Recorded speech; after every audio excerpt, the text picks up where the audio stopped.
जय हिंद। आज हम पढ़ने वाले हैं नदी पर आसान शब्दों में निबंध। तो आइए शुरू करते हैं।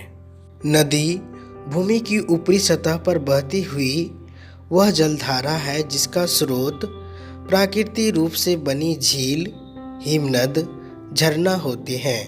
प्रकृति में मौजूद नदी स्वच्छ जल का स्रोत नदी को माना गया है। दुनिया भर में बहुत सी सभ्यताएं नदी किनारे ही विकसित हुई है। इस धरती पर जीवन के विकास में नदियों का अहम योगदान रहा है।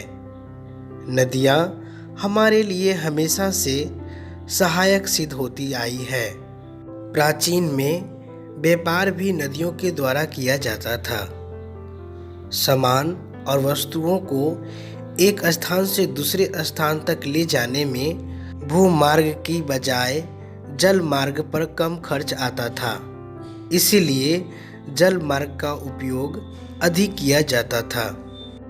भारत में यदि हम नदी के धार्मिक और आध्यात्मिक महत्व की बात करें तो बहुत से धार्मिक नगर वाराणसी, अयोध्या, मथुरा, नासिक, उज्जैन, गुवाहाटी, गया, पटना आदि नदियों के किनारे ही बसे हैं, जहां प्रतिदिन लाखों श्रद्धालु स्नान, पूजा आदि कार्यों के लिए आते हैं।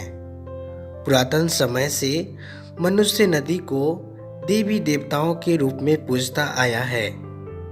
हमारे देश में बहुत से ऐसे ऋषि मुनि हुए हैं जिन्होंने नदी किनारे कड़ी तपस्या कर अध्यात्म और मोक्ष से संबंधित ज्ञान प्राप्त किया है। नदियां हमें खेती हेतु उपजाऊ जलोढ़ मिट्टी प्रदान करती है। कृषि हेतु जलोढ़ मिट्टी को सबसे उपयुक्त माना गया है। नदियां खेती की मिट्टी के साथ लोगों को रोजगार के अवसर भी प्रदान करती है। नदी में जाने वाली बोटिंग, रिवर राफ्टिंग आदि कार्यों से पर्यटन उद्योग को बढ़ावा मिलता है। नदियों ने हमेशा से ही निस्वार्थ भाव से मानव जाति की सेवा की है। आज का आधुनिक मानव अपने स्वार्थ और विकास के लिए नदी जैसे प्राकृतिक संसाधन का दोहन करता जा रहा है। आज आप देखें कि प्लास्टिक कचरा, फैक्ट्रियों का कचरा, महानगरों का शिविर का गंदा पानी सब नदियों में बहाया जा रहा है।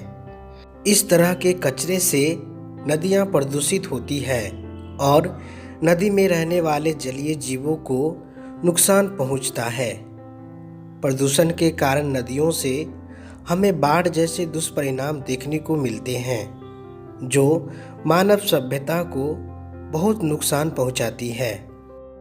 यदि हमने समय रहते इन सब को रोकने के उपाय नहीं किए तो मानव सभ्यता का अंत निश्चित है।